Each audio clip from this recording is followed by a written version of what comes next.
Bhagalpur junction पर आप यात्रियों का स्वागत है। बेटे शौर्य, देखो इधर उधर मत जाओ, आओ इधर। पापा, अंकल कब आएंगे? बस ट्रेन आने ही वाली है बेटा, कुछ ही देर में अंकल की ट्रेन इस प्लेटफॉर्म पर आ जाएगी। यात्रीगण कृपया ध्यान दें, 02368 आनंद विहार टर्मिनल से चलकर भागलपुर आने वाली विक्रमशिला एक्सप्रेस कुछ ही समय में प्लेटफॉर्म नंबर 1 पर आएगी। धन्यवाद।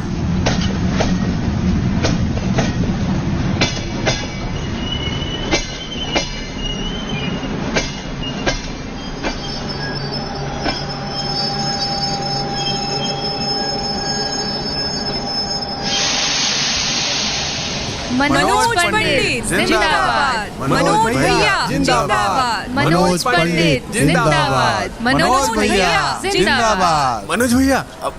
मनोज भैया स्वागत है भैया। आप तो हमारे भागलपुर का या यूं कहे तो पूरे अंग प्रदेश का नाम ही रोशन कर दिए भैया। गर्व है भैया आप पर। अरे नहीं भाई, ऐसी बात नहीं है। ये तो आप लोग का प्यार और सम्मान है। अगर आप लोग प्राचीन कला को प्रदर्शित करने में हमारा साथ नहीं दिए होते तो क्या इस सम्मान पूर्व क्षेत्र सांस्कृतिक केंद्र संस्कृति मंत्रालय भारत सरकार द्वारा हमें यह सम्मान मिल पाता। ये सम्मान मेरा नहीं है, ये सम्मान आप लोग का है, ये सम्मान पूरे अंगवासी का है। मनोज भैया स्वागत है अंग प्रदेश की धरती पर। अरे बस हो गया भैया। पापा, ये लोग कौन है और ये उन्हें माला क्यों पहना रहे हैं? जिन्हें सब माला पहना रहे हैं ना, वो हैं मंजूषा कलाकार मनोज पंडित जी। इन्हें सरकार द्वारा मंजूषा गुरु पुरस्कार से सम्मानित किया गया है। यहाँ की प्राचीन कला मंजूषा कला के विकास में इन्होंने खूब काम किया है, इसलिए भागलपुर वासी उनका स्वागत करने आए हैं। मंजूषा कला? पापा, ये मंजूषा कला क्या है? मंजूषा कला एक बहुत पुरानी कला है, एक विशेष प्रकार की पेंटिंग है मंजूषा। अरे देखो शौर्य, अंकल आ रहे हैं। चलो अंकल को नमस्ते करो। नमस्ते अंकल। पर पापा। और शौर्य कैसे हो? कैसा चल रहा है सब? तुम तो काफी बड़े हो गए। क्या बातें हो रही थी पापा से? अंकल, हमारी बातें भागलपुर के फोक पेंटिंग मंजूषा के बारे में हो रही थी। Oh, that's great. मेरे रिसर्च का topic folk art of Bihar है। ओह। इसी सिलसिले में मैं भागलपुर आया हूँ। अगले कुछ दिनों में मंजूषा आर्ट के कई दिग्गज से मेरी मुलाकात होने वाली है। चलो घर चलकर तुमसे और बातें करता हूँ about Manjusha art. Thank you so much uncle. और शौर्य, रेडियो एक्टिव भागलपुर भी मंजूषा कला पर रेडियो सीरीज ब्रॉडकास्ट कर रहा है, तुम्हें जरूर सुनना चाहिए for better understanding of Manjusha art. जी पापा, मैं सुनूंगा। और भैया घर में भाभी बच्चे सब कैसे?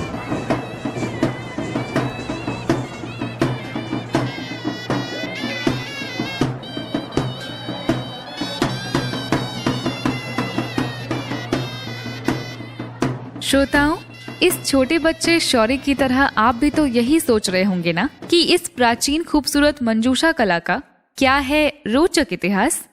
हम बताएंगे आपको इस कला के बारे में वो सब कुछ जो इस कला के बारे में आपको जानना चाहिए। इस नाटक में जिस कलाकार का जिक्र हुआ है वो हैं श्री मनोज पंडित। मनोज पंडित जी ने मंजूषा कला के संवर्धन में अपना सर्वस्व लगा दिया है। उनके इस अथक प्रयास के लिए भारत सरकार, बिहार सरकार के अलावा विभिन्न संस्थाओं ने उन्हें पुरस्कृत किया है। आगे आने वाले एपिसोड में आप श्री मनोज पंडित जी से रूबरू होंगे और उनकी उपलब्धियों को जान पाएंगे। स्वागत है आपका दोस्तों, आपके अपने रेडियो एक्टिव 90.4 FM भागलपुर पर। आज हम आप सभी के लिए लेकर आए हैं एक विशेष कार्यक्रम श्रृंखला मंजूषा कला अंग प्रदेश की अद्भुत धरोहर का पहला एपिसोड, किस्सा मंजूषा कला की। ये श्रृंखला यूनेस्को, सिमका और स्मार्ट के सहयोग से द रेडियो फेस्टिवल की पहली SDG फेलोशिप के अंतर्गत आपके लिए लाई गई है। मंजूषा कला अंग प्रदेश की अद्भुत धरोहर रेडियो सीरीज के संचालन का जिम्मा रहेगा आपके रेडियो दोस्त RJ मेहताब यानी कि मेरे और मेरे यानी आपकी RJ प्रिया के हाथों में। इस रेडियो सीरीज में प्राचीन मंजूषा कला से जुड़ी सारी बातें 8 अलग अलग एपिसोड के जरिए हम आपको बताएंगे।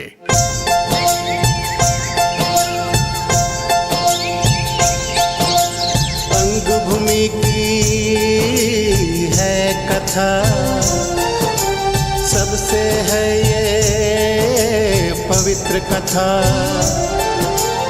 अंग धरा का गौरव है ये, अद्भुत है ये चित्र कथा। मंजूषा कला, मंजूषा कला, मंजूषा कला, मंजूषा कला। मंजूषा कला, अंग प्रदेश की अद्भुत धरोहर। कार्यक्रम श्रृंखला में जानिए हमारी मंजूषा कला के प्राचीन और गौरवमयी इतिहास के बारे में। पहली बार रेडियो एक्टिव 90.4 एफएम भागलपुर पर 4 अक्टूबर से हर सोमवार सुबह 11 बजे सुनिए एक नया एपिसोड, और उस एपिसोड का रिपीट ब्रॉडकास्ट बुधवार और शुक्रवार को शाम 4 बजे सिर्फ रेडियो एक्टिव 90.4 एफएम भागलपुर पर। It's your voice. आज की तरह ही आने वाले हर सोमवार सुबह 11 बजे इस कार्यक्रम सीरीज का एक नया एपिसोड और उस एपिसोड का रिपीट ब्रॉडकास्ट आप सुन पाएंगे बुधवार और शुक्रवार को शाम 4 बजे। श्रोताओं, आज के एपिसोड का नाम है किस्सा मंजूषा कला की, और इस शीर्षक से आप तो समझ ही गए होंगे। आज हम बात करेंगे मंजूषा कला के इतिहास के बारे में। Sorry to interrupt Priya, but हमें अपने लिसनर्स को यहाँ ये बताना जरूरी है कि इस रेडियो सीरीज को ब्रॉडकास्ट करने के पीछे उद्देश्य क्या है। तो मैं बताता चलूं कि यूनेस्को ने भारत के लिए सस्टेनेबल डेवलपमेंट गोल्स यानी सतत विकास लक्ष्यों के तहत टोटल 17 गोल सेट किए हैं, जिन्हें 2030 तक अचीव करने का लक्ष्य रखा गया है। उन्हीं लक्ष्यों में से एक लक्ष्य है लक्ष्य 8, decent work and economic growth, यानी अच्छा काम और आर्थिक विकास। सांस्कृतिक धरोहर मंजूषा पेंटिंग अंग प्रदेश की प्राचीन कला है। इस कला के प्रति जागरूकता लाकर कला से जुड़े हर एक स्टेक होल्डर्स के हितों की रक्षा की जा सके। SDG 8 का ये उद्देश्य है कि निरंतर समावेशी और टिकाऊ आर्थिक विकास को बढ़ावा देने के साथ साथ उत्पादक, रोजगार और सभी के लिए सभ्य कार्य को बढ़ावा देना। इतिहासकार के अनुसार अपने बिहार राज्य में वैसे तो कई प्राचीन कलाएं थी। इनमें से 14 कलाएं आज की तारीख में जीवित हैं, जैसे Madhubani painting, Manjusha painting, Tikli art, Sikki art, Sujini कला, टेराकोटा, पाषाण शिल्प, वुड कार्बिन शिल्प, चर्म शिल्प, paper mache, Katha stitch, jute silk, pottery art और एप्लिक। पर इस रेडियो सीरीज में बात करेंगे अंग प्रदेश की अद्भुत धरोहर मंजूषा कला के बारे में। मंजूषा कला को आज जितना हम और आप जानते हैं, ये कला और इसका इतिहास इन सब ज्ञान और कुछ चुनिंदा फैक्ट से कई गुना ज्यादा है। और इसके लिए हमें जाना होगा पीछे अपने इतिहास में, अपने गुजरे वक्त में, शायद सिंधु घाटी की सभ्यता के करीब करीब। और इसके लिए हमें बात करनी होगी एक ऐसे व्यक्ति से जिनको की प्राचीन इतिहास जबानी याद हो।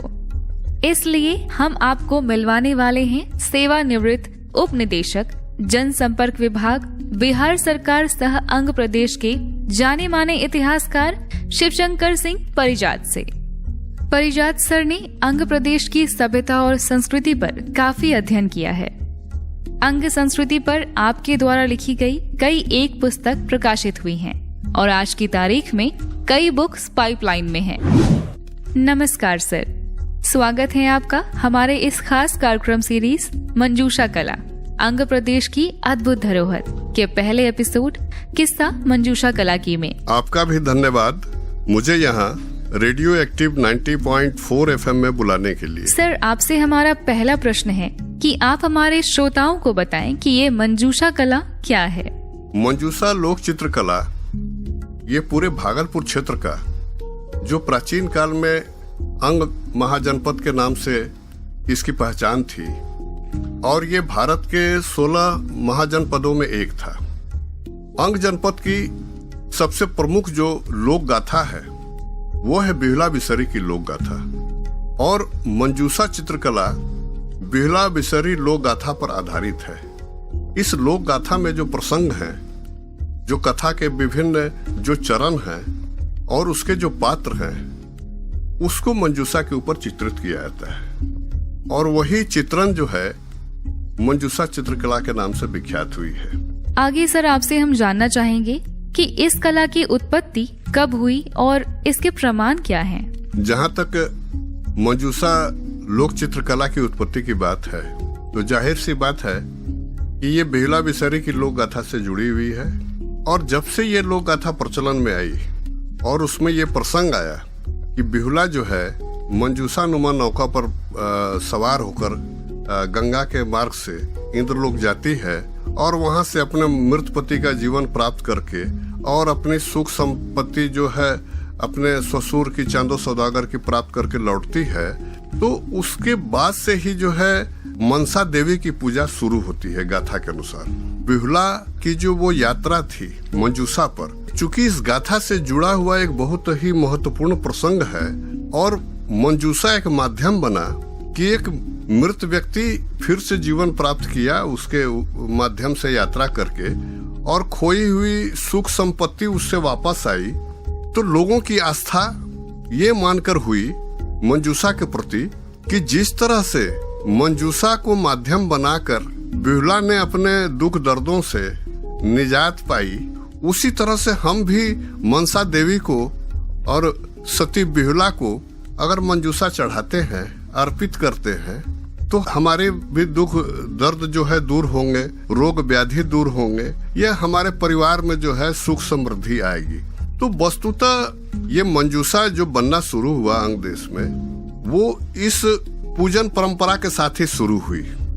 और मंजूषा तो एक बॉक्सनुमा आकृति होती है, कुछ पैगोडा की तरह की आकृति होती है, तो उस पर वो जो लोक गाथा की घटनाएं हैं, ये जो मुख्य पात्र हैं, ये नाग देवता हैं, सर्प हैं, देवी देवता हैं, उनको चित्रित किया जाता है। तो ये परंपरा जो है वो चली और वो सदियों तक चलती रही। और जो यहाँ के जो माली परिवार हैं, जो मालाकार हैं, जातिगत पेशा के रूप में वो मंजूषा बनाते हैं। जो कुम्हार हैं, जो मिट्टी के बर्तन बनाते हैं, तो वो लोग नाग आकृतियां बनाते हैं, नाग घट बनाते हैं। और जो पूजा में विभिन्न प्रकार के जो आकृतियां नाग सर्पों से जुड़ी पूजा में चढ़ाई जाती है, मनसा देवी की मूर्ति प्रतिमा के साथ जो व्यवहार में लाया जाता है, वो सब वो बनाते हैं। और चूंकि ये बहुत बड़े पैमाने पर बेहुला बिसहरी की पूजा होती है, हर साल हजारों की संख्या में लोग वो मंजूषा चढ़ाते हैं। और इसके अलावे भी जो भी यहाँ पर धार्मिक अनुष्ठान होते हैं, रिचुअल्स होते हैं अंगवासियों के, यहाँ के लोकल लोगों के, और भी दिनों में मंजूषा चढ़ाते हैं। जो ट्रेडिशनल जो लोग बनाते थे और भी जो कलाकार यहाँ के हैं, जो चित्रकार हैं, वो लोग भी आकर्षित हुए और मंजूषा के चित्रों की एक पहचान बनी धार्मिक जो सर्किल है उसके बाहर। इस कारण से मंजूषा जो है वो बॉक्सनुमा आकृति से वो ट्रांसफॉर्म होकर कैनवास पर आ गई। अगर प्रमाण की बात की जाए तो जो लोक आस्था का जो आयाम है इसके साथ जुड़ा हुआ, तो पहला प्रमाण तो ये है कि जब से बेहुला बिसहरी की पूजा शुरू हुई तब से ये मंजूषा की परंपरा है। तो एक उसका वो अपना अलग महत्व है। इस गाथा में जो देवी है मनसा बिसहरी, ये देवी पौराणिक है, पुराणों में भी इनकी चर्चा है। जब वो लोक प्रचलन में आते हैं, फोक टेल्स में आते हैं, फोक रिचुअल्स में आते हैं, तो वो देखना होगा कि वो कब से आया। बहुत सारे विद्वानों ने भी इस पर शोध किए हैं, अध्ययन किए हैं कि ये मध्यकालीन भारत से जुड़ी हुई ये घटना है, जो ये बेहुला बिसहरी की जो लोक गाथा की घटना है, जिसके साथ मंजूषा चित्रकला जुड़ी हुई है। मिडाइवल पीरियड मैंने कहिए कि 1000 साल पुराना इसको हम मान सकते हैं। और जो इस अंग क्षेत्र में जो ऐतिहासिक और पुरातात्विक प्रमाण मिले हैं, वो भी ये इंडिकेट कर रहे हैं कि ये घटना उस अवधि की ही रही होगी। जैसे विक्रमशिला बौद्ध महाविहार भागलपुर क्षेत्र के कहलगांव में है, और उसकी जो खुदाई आर्कियोलॉजिकल सर्वे ऑफ इंडिया के द्वारा की गई, उसमें कई महत्वपूर्ण मूर्तियां मिली। उसके साथ साथ देवी मनसा की 2 मूर्तियां मिली। उस मूर्ति में सर्प की आकृति या नाग घट जो हमारे मनसा विषहरी की पूजा में जो व्यवहार में लाए जाते हैं वो उस पर अंकित है। तो इसका माने है कि इस क्षेत्र में प्राचीन अंग जनपद में कहिए कि मनसा विषहरी को एक देवी के रूप में उस समय भी लोग जानते थे और मानते थे। तो जाहिर सी बात है कि इस कारण ही विक्रमशिला की खुदाई में वो मूर्ति मिली। अब दूसरी जो बात है, बहुत बड़े आर्कोलॉजिस्ट हैं डॉक्टर आरसी प्रसाद, उन्होंने archaeology of Champa and Vikramshila पर खोज करके दोनों पर उन्होंने एक पुस्तक लिखी है। तो वो बताते हैं कि वो बिहुला घाट अभी भी है चंपानगर में, वहाँ लोग जाते हैं और रिचुअल्स के दौरान वहाँ पूजा पाठ भी करते हैं। और सामग्रियों का उन्होंने जिक्र किया है जो कि फर्नेस के रूप में यूज होता था, उससे गहना या प्रेसियस ऑर्नामेंट्स ये सब बनते थे। ये व्यापार में व्यवहार करने वाले वस्तुएं उसमें बनती थी। तो ये इंडिकेट करता है कि चांदो सौदागर के बारे में जो है कि वो एक बहुत बड़े व्यापारी थे। व्यापारिक एक्टिविटीज यहाँ पर रही होगी पुराने समय में, वो उसको प्रमाणित करता है। इसके अलावे पटना यूनिवर्सिटी का जो आर्कियोलॉजी डिपार्टमेंट है, तो उसने भी चंपा में खुदाई की थी। उस खुदाई में बहुत सारी मातृ देवियां, सर्प की आकृतियां ये सब मिली थी, जो ये इंडिकेट करती है अंग रीजन में, खास करके चंपा के रीजन में जो फीमेल गॉडेस में हमारी मनसा विषहरी भी आती हैं, नाग की पूजा होती थी। तो ये प्रमाण है कि इस रीजन में नाग पूजन की परंपरा रही है। तो इस तरह से बिहुला विषहरी की गाथा जिसके साथ हमारी मंजूषा चित्रकला जुड़ी हुई है, इसके सिर्फ धार्मिक और आध्यात्मिक डायमेंशंस नहीं है, इसके पुरातात्विक ऐतिहासिक भी आयाम है। और बहुत सारे विद्वानों ने मत व्यक्त किया है, जैसे एनएल डे जैसे इतिहासकार जो है वो मानते हैं कि ये बिहुला विषहरी की जो गाथा है उसकी घटना भागलपुर की ही है। तो इस तरह से पुख्ता प्रमाण है जिस पर कि और भी इंटेंसिव जो है शोध और खोज करने की जरूरत है। बिहुला विषहरी और ये मंजूषा कला का जो विकास हुआ वो कम से कम तो 1000 वर्ष पुराना जरूर रहा होगा। तो सुना आपने इस मंजूषा कला का इतिहास कितना पुराना है। इसलिए तो ऐसे ही इसे हम अंग प्रदेश का प्राचीनतम कला नहीं मानते। इतने पुराने इतिहास के बावजूद ये कला हम तक यानी आज की जनरेशन तक पहुंची है। इसका मतलब है कि इसका प्रचार प्रसार हमारी आस्था रीति रिवाजों से जुड़ा होगा। और इस पहलू को जानने के लिए ये समझना होगा कि मंजूषा कला का रिलीजियस कनेक्शन क्या है। और इसके लिए हमें ये समझना होगा साहित्य के नजरिए से। तो कई साहित्यकारों से बात करने के बाद जो मूल बातें सामने आई वो ये है कि कहते हैं कि भगवान शिव एक बार चंपानगर के तालाब में स्नान करने आते हैं और उसी समय उनके 5 बाल टूटकर कमल पर गिरते हैं जो 5 कन्याओं का रूप लेती हैं और ये कन्याएं शिव जी की मानस पुत्री कहलाई। इन 5 कन्याओं को मनसा कहते हैं। इन्होंने शिव जी से विनती की कि संसार में इनकी भी पूजा हो। तो भगवान शिव ने कहा कि अगर चंपानगर के सौदागर चंद्रधर जो मेरा भक्त है, अगर वो तुम्हें पूजे तो संसार भी पूजने लगेगा। मनसा चंद्रधर सौदागर पर अब दबाव बनाती है कि वो उन्हें भी पूजे, लेकिन ऐसा होता नहीं। मनसा देवी के पास सर्प और मायावी शक्तियां थी। मनसा देवी कुपित होकर चंद्रधर सौदागर को दंड देती हैं और उनके सारे पुत्रों को डस लेती हैं। सभी पुत्रों की मृत्यु हो जाती है क्योंकि मनसा की बहुत चाहने के बावजूद शिव के अनन्य भक्त चंद्रधर ने मनसा देवी की पूजा करने से इनकार कर दिया था। फिर चंद्रधर सौदागर को शिव जी के वरदान से एक पुत्र मिलता है जिसका नाम बाला लखेंद्र था। उसका विवाह बिहुला से होता है। शादी के पहली रात ही मनसा बाला को नाग से डसवा देती है। चंपा के महान धनेतर गुरु और केशो झारखंडी के हजारों उपचार के बाद भी लखेंद्र बच नहीं पाते और बिहुला विधवा हो जाती है। बिहुला को अपने पतिव्रता धर्म पर पूरा भरोसा होता है और उनके आग्रह पर देवताओं के कर्मकार भगवान विश्वकर्मा द्वारा कई मंजिलों वाली मंदिर नुमा विशाल नौका बनवाई जाती है जिसे मंजूषा कहा गया।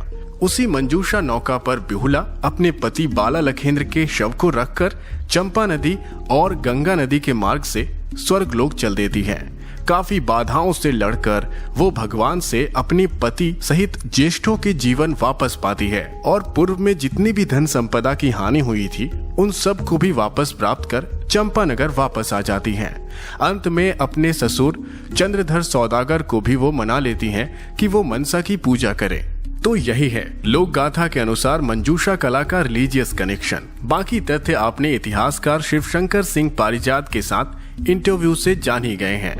1934 से 1942 ईस्वी को इस कला का पुनर्जागरण काल माना जाता है। इसी समय अंग्रेजी हुकूमत के ICS अधिकारी WC आर्चर्ड भागलपुर में कलेक्टर के रूप में पदस्थापित थे। वे कला और संस्कृति के शोधकर्ता भी थे।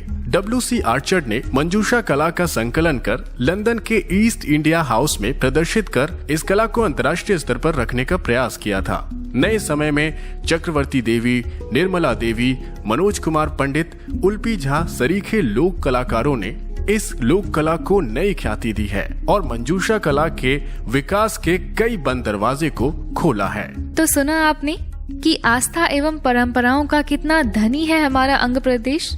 जितना हल्का मानकर हम मंजूषा कला को महज एक चित्रकला मान बैठे हैं, इसके पीछे की लोक कथा और मान्यताओं की जड़ें काफी गहरी है।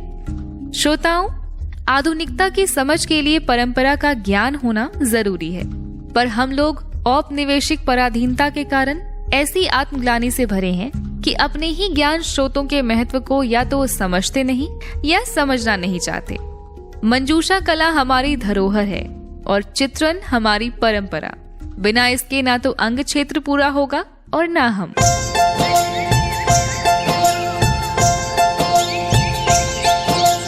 अंग भूमि की है कथा, सबसे है ये पवित्र कथा।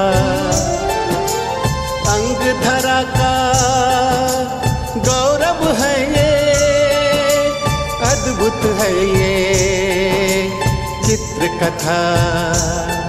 मंजूषा कला, मंजूषा कला, मंजूषा कला, मंजूषा कला। तो दोस्तों, अब वक्त आ गया है कि ये जान लिया जाए कि आपने हमारे इस खास कार्यक्रम के आज के यानी पहले एपिसोड किस्सा मंजूषा कला की को कितने ध्यान से सुना है, क्योंकि अब हम आपसे पूछने जा रहे हैं एक सवाल जो आज के इसी एपिसोड में दी गई जानकारी पर आधारित है। तो अगर आपने हमारे इस कार्यक्रम को पूरा और ध्यान से सुना है तो आप बड़े आराम से इस सवाल का जवाब दे पाएंगे। हमारा सवाल है, मंजूषा कला किस धार्मिक त्योहार से प्रेरित है? आपके विकल्प हैं ए नाग पंचमी, बी बिहुला विशहरी या सी दशहरा। सवाल एक बार फिर से दोहरा देता हूं, मंजूषा कला किस धार्मिक त्योहार से प्रेरित है? आपके विकल्प हैं ए नाग पंचमी, बी बिहुला विशहरी या सी दशहरा। अपने जवाब आप हमें व्हाट्सएप कर सकते हैं। हमारा व्हाट्सएप नंबर है 7549889911। अपने नाम और अपने पता के साथ सही विकल्प का चुनाव कर भेज दीजिए और हम सही जवाब भेजने वाले पहले 3 स्मार्ट श्रोताओं का नाम अगले एपिसोड में लेंगे और साथ ही हकदार होंगे एक आकर्षक उपहार के। इसके अलावा अगर किसी विषय पर अपनी जानकारी हमसे साझा करना चाहते हैं तो जरूर करें। आपके संदेश को हम कार्यक्रम के अगले एपिसोड में शामिल करेंगे और जरूर बताएं कि आज का ये एपिसोड आपको कैसा लगा। हमारा व्हाट्सएप नंबर है 7549889911। श्रोताओं, जैसा कि हमें पता है कि भारतीय विरासत कई शताब्दी पहले की है और ऐसी लोक कथा आधारित कला तो और भी पुरानी है। इसे हर पीढ़ी ने अपने वक्त में संरक्षित किया है, तब जाके ये मंजूषा कला आज हम तक पहुंच पाई है। इस प्राचीनतम मंजूषा कला को अपनी संस्कृति, अपनी विरासत मानकर हमारी पुरानी गुजरी पीढ़ी ने एक अनमोल उपहार के रूप में हमें दिया है, ताकि हम बेहतर और पूर्ण समाज का निर्माण कर सके और अपनी परंपरा, संस्कृति, रीति रिवाजों को साथ लेकर चले, ताकि हमारी विरासत, हमारी धरोहर बची रहे। कोई फर्क नहीं पड़ता कि हमने कितनी प्रगति की है और हम कितनी दूर तक जाने की योजना बना रहे हैं। हम अपनी संस्कृति, अपनी परंपराओं को कभी भूल नहीं सकते, क्योंकि ये हमारे अंदर बसा है, हमारा अटूट हिस्सा है। और इसलिए अंग प्रदेश के इस प्राचीन धरोहर मंजूषा कला को बचाने और जन जन तक पहुंचाने की जिम्मेदारी रेडियो एक्टिव 90.4 FM भागलपुर ने उठाई है। मंजूषा कला अंग प्रदेश की अद्भुत धरोहर प्रोग्राम सीरीज के आज के एपिसोड यानी किस्सा मंजूषा कला की में हमने जाना मंजूषा कला के प्राचीन इतिहास के बारे में, और साथ ही हमने जाना इस आर्ट के रिलीजियस कनेक्शन के बारे में। इस संदर्भ में हमने बातचीत की इतिहासकार शिवशंकर सिंह पारिजात से। इस खास बातचीत के रूप में इतनी गहन जानकारी साझा करने के लिए रेडियो एक्टिव 90.4 FM भागलपुर की टीम आपका दिल से धन्यवाद करती है। श्रोताओं, अब मंजूषा कला अंग प्रदेश की अद्भुत धरोहर प्रोग्राम का पहला एपिसोड यहीं पर खत्म होता है। अब हम आपसे मिलेंगे इस प्रोग्राम सीरीज के अगले यानी दूसरे एपिसोड में, जिसमें हम आपको बताएंगे मंजूषा कला के चित्रण यानी प्रोसेस ऑफ पेंटिंग की रोचक कहानी।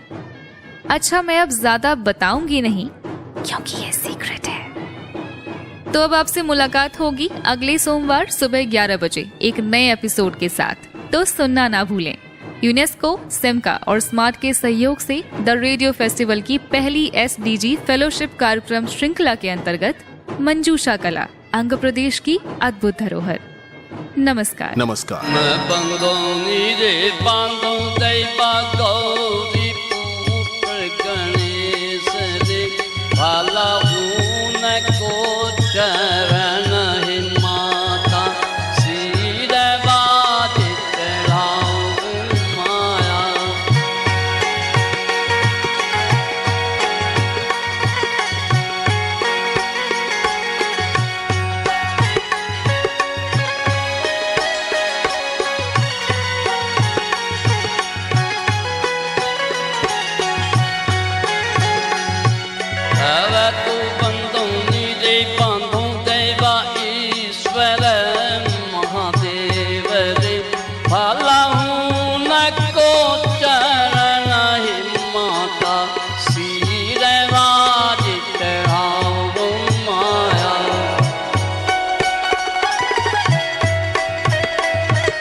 सबसे है ये पवित्र कथा,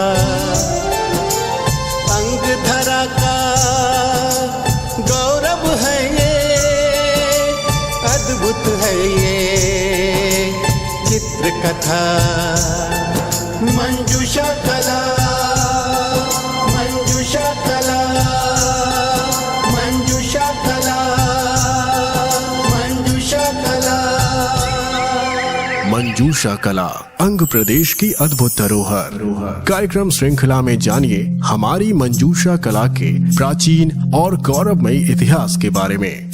पहली बार रेडियो एक्टिव 90.4 FM भागलपुर पर 4 अक्टूबर से हर सोमवार सुबह 11 बजे सुनिए एक नया एपिसोड, और उस एपिसोड का रिपीट ब्रॉडकास्ट बुधवार और शुक्रवार को शाम 4 बजे सिर्फ रेडियो एक्टिव 90.4 FM भागलपुर पर। It's your voice.